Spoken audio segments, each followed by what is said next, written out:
اولاد نہ ہونے کے برابر کرتی ہے. خوش نصیب ہے وہ اولاد جو ماں باپ کی فکر کرنی چاہیے، لیکن جو نہیں کرتے تو ان ماں باپ کو عقل ہونی چاہیے کہ میری اولاد آج دین کی طرف نہیں ہے، نمازیں نہیں پڑھ رہی، میرے مرنے کے بعد کیا کرے گی؟ میں خود کر جاؤں نا اپنے لیے، اپنی فکر خود کیجئے. تو بہرحال میرے پیارے اسلامی بھائیو، حرام روزی سے بچنا ہے. میں نے حلال کی فضیلت بتائی کہ مستجاب الدعوات بننے کا فارمولہ نبی پاک نے کیا فرمایا کہ اے سعد اپنی غذا پاکیزہ کر لو تو مستجاب الدعوات ہو جاؤ گے.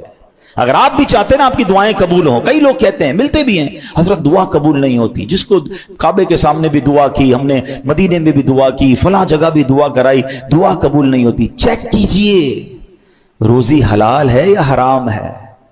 ایک اور واقعہ سناتا ہوں. حضرت موسیٰ علیہ نبینا علیہ الصلوۃ والسلام نے ایک بار ایک شخص کو دیکھا، وہ بڑا رو رہا تھا، یا اللہ یا اللہ یا اللہ میری دعا قبول کر لے. اچھا، حضرت موسیٰ تو کلیم اللہ ہے نا، آپ تو اللہ سے بات کرتے تھے. آپ نے اللہ سے عرض کی، مولا یہ بندہ اتنا رو رہا ہے، اس کی دعا قبول کر لے. تو اللہ نے فرمایا، اے موسیٰ یہ اتنا روئے کہ روتے روتے مر جائے. اے موسیٰ یہ اتنے ہاتھ اٹھائے کہ اس کے ہاتھ آسمان کو چھو جائیں. اے موسیٰ میں نے اس کی دعا قبول نہیں کرنی ہے. حضرت موسیٰ ریکویسٹ کر رہے ہیں اور جواب کیا آ رہا ہے؟ یہ روتے روتے مر جائے، ہاتھ آسمان تک بلند کر لے، اس کی دعا قبول نہیں کرنی. کہ یا اللہ ریزن کیا ہے، وجہ کیا ہے؟ ارشاد فرمایا، اے موسیٰ جو یہ پہنتا ہے وہ حرام ہے، جو وہ کھاتا ہے وہ حرام ہے، جو کماتا ہے وہ حرام ہے.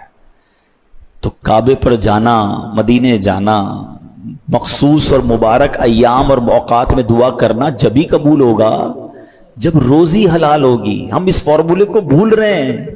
ہمیں یہ یقین کرنا ہوگا کہ میرا رب حلال روزی میں برکت ڈالنے پر قادر ہے.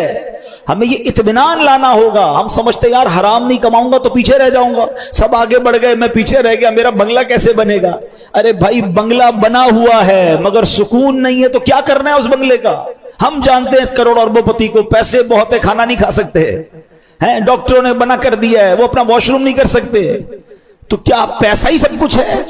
آپ کو اللہ نے پیسہ نہیں دیا، صحت دی ہے. خدا کی قسم اب تو دنیا کے بھر کے لوگ کہتے ہیں کہ صحت سے بڑھ کر ویلتھ ہی کوئی نہیں ہے. آپ کا ذہنی سکون، پیس آف مائنڈ، یہ سب سے بڑی دولت ہے. ہم کہتے نہیں پیسہ چاہیے، حرام سے آ جائے، کسی طرح آ جائے.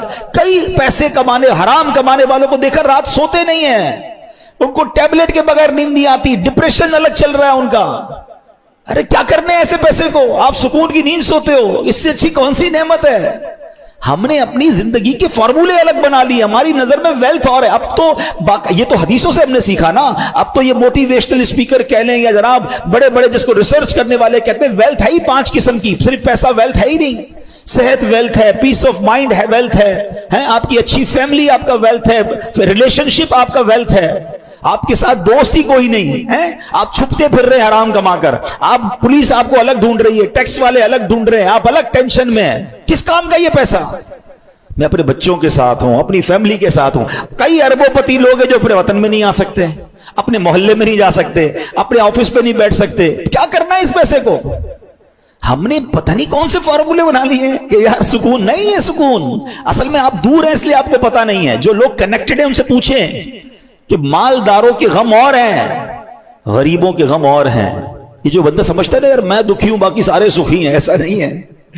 تو ہمیشہ یاد رکھیں حلال میں برکت ہے، حلال کمانا ہے. اچھا تھوڑا بھی ملا اور رب راضی ہو گیا.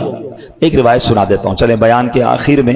اتنی خوبصورت روایت ہے، یقین کریں ون آف دا امیزنگ حدیث ہے. خاص طور پر جو یہ بھاگم بھاگ کرتے ہیں نا پیسوں کے لیے اور پیسہ نہیں ملتا تو جناب اس کے بعد پریشان رہتے ہیں. ذرا حدیث سنیے گا. اس حدیث کے راوی بھی مولا علی شیر خدا کرم اللہ تعالی وجہ الکریم ہے. اور نبی پاک علیہ الصلوۃ والسلام فرماتے ہیں من رضی من اللہ بالیسیر من الرزق. کیا فرماتے ہیں؟ جو اللہ کے دیے ہوئے تھوڑے رزق پر راضی ہو جائے گا. پیسے تھوڑے ملے، رزق تھوڑا ملا. سنو آقا فرماتے ہیں جو اللہ کے دیے ہوئے تھوڑے رزق پر راضی ہو جائے گا رضی اللہ منہ بالقلیل من عملی، اللہ پاک اس کے تھوڑے عمل پر راضی ہو جائے گا. اللہ اکبر. اس کو انجوائے، اگر اس کو سمجھ گئے نا آپ، اس کی ایسنس کو سمجھ گئے، اے غریبوں تمہیں مبارک ہو، مگر راضی رہنا ہے. یہ نہیں کہ غربت بھی ہے اور شکوے بھی ہیں، غربت بھی ہے اور کمپلین بھی ہے، نہیں، پیسے تھوڑے آ رہے ہیں مگر بندہ دل سے راضی ہے۔ مگر انعام کیا ہے؟ خدا کی قسم یہ سودا مہنگا نہیں ہے، میں اللہ کے دیے ہوئے تھوڑے رزق پر راضی ہو جاؤں اور میرا کریم میرے تھوڑے عمل پر راضی ہو جائے، کیونکہ وہ راضی ہو گیا نا، پھر جنت ہے۔ گھر نہیں ملا دنیا میں بڑا، مگر جنت نہ ختم ہونے والی ہے، اس کی کوئی ایکسپائری ڈیٹ نہیں ہے۔ ادھر پیسے نہیں ملے، جنتیوں کے لیے ہیرے جواہرات ہیں۔ ادھر جناب لگزریز نہیں ملی، میں اللہ کی رضا پر راضی ہوں۔ جنت کی نعمتیں وہ ہیں جو کبھی ختم ہونے والی نہیں ہیں، تمہیں مبارک ہو۔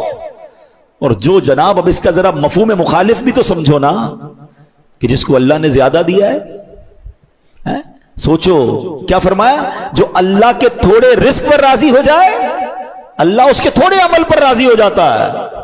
تو جس کو اللہ نے زیادہ دیا اور قیامت کے دن عمل زیادہ مانگا تو پھر ہمارا کیا بنے گا؟ ہے ہمارے پاس جواب؟ عمل ہے ہمارا زیادہ، بلکہ ادھر تو معاملہ اور الٹا ہے، غریب آدمی زیادہ نیکیاں کر رہا ہے نارملی، اور امیر آدمی جس کو اللہ نے بہت نوازا وہ اور نیکیوں سے دور ہو گیا۔ ہونا کیا چاہیے تھا کہ جتنا اللہ عطا فرماتا اتنا میں اور عبادت کرتا، اور شکر کرتا، اور سجدے کرتا۔ ادھر تو معاملہ ہی الٹا ہے، وہ عطائیں بڑھا رہا ہے، ہم خطائیں بڑھا رہے ہیں، جواب نہیں دینا۔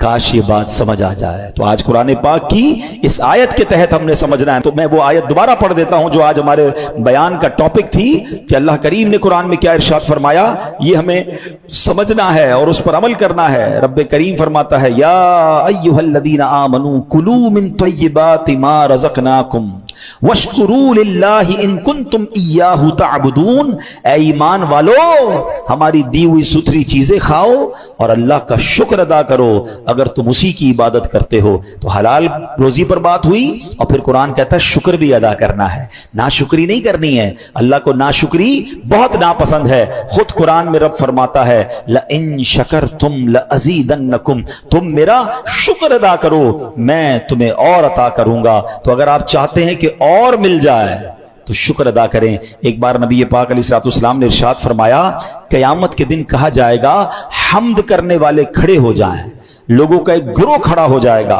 ان کے لیے جھنڈا لگایا جائے گا، وہ تمام جنت میں جائیں گے۔ پوچھا گیا، یا رسول اللہ حمد کرنے والے کون ہیں؟ آپ نے فرمایا، جو لوگ ہر حال میں اللہ کا شکر ادا کرتے ہیں۔ ایسے آسانی سے وہ جنت میں جائیں گے۔ تو شکر ادا کریں، ناشکری نہ کریں، زبان سے شکر بھی ادا کریں، اپنے اعضاء سے بھی شکر ادا کریں۔ آخری بات کہہ دیتا ہوں، کچھ لوگ یا اللہ تیرا شکر، یا اللہ تیرا شکر، الحمدللہ الحمدللہ کہتے نظر آتے ہیں، بہت اچھی بات ہے، مگر یاد رکھیے صرف زبان کا شکر نہیں ہے، آنکھ کا شکر یہ ہے کہ آنکھ حرام نہ دیکھے، زبان کا شکر یہ ہے کہ زبان حرام نہ بولے، اپنے ہاتھوں کا شکر یہ ہے کہ یہ ہاتھ حرام کاموں کی طرف نہ بڑھے۔ اللہ نے ہاتھ دیے نا، جس رب نے دیے اسی کی نافرمانی میں ہمارے ہاتھ چلیں گے، زبان چلے گی، آنکھیں چلیں گے، کان چلیں گے؟ نہیں، پوری باڈی کا شکر ادا کریں نا، کہ یا اللہ تیری مہربانی، تو نے مجھے نعمتیں دی ہیں، اب ان نعمتوں کو تیری نافرمانی میں خرچ نہیں کروں گا۔ اللہ پاک آپ کو اور مجھے اپنے شکر گزار بندوں میں بنا دے، ناشکری سے ہم سب کو محفوظ فرمائے۔ اس ناشکری کو صرف اس طرح سمجھ لیجئے کہ آپ کا کوئی بیٹا ہو، آپ کا کوئی دوست ہو، آپ کا کوئی ملازم ہو، اور وہ آپ کو بار بار کہے کہ صاحب آپ کی بڑی مہربانی، ابو آپ کا بہت شکریہ، آپ بہت اچھے ہیں، یہ تو زبان کا شکر ہو گیا۔ اور آپ اپنے بیٹے کو کہیں بیٹا ذرا یہ کام کرو، کہ یہ کام میں نہیں کروں گا آپ کا، مگر آپ کا بہت شکریہ۔ بیٹا ادھر مت جانا، ابو جاؤں گا تو ادھر، مگر آپ کا بہت شکریہ۔ بیٹا کل یہ آپ نے میرا کام کر کے دینا ہے، ابو کام نہیں کروں گا، آپ کا بہت شکریہ۔ تو آپ کیا کہیں گے، یہ کیسا شکریہ ہے؟ زبان سے شکریہ کہتا ہے، بات میری کوئی نہیں مانتا۔ تو ہم اللہ کی بات مان رہے ہیں، شریعت کی بات مان رہے ہیں کہ نہیں مان رہے؟ شکر زبان سے کہہ رہے ہیں۔ تو مزہ یہ ہے کہ میری زبان بھی شکر کرے، میری باڈی بھی شکر کرے، اللہ کی اطاعت کے ساتھ میں زندگی گزاروں۔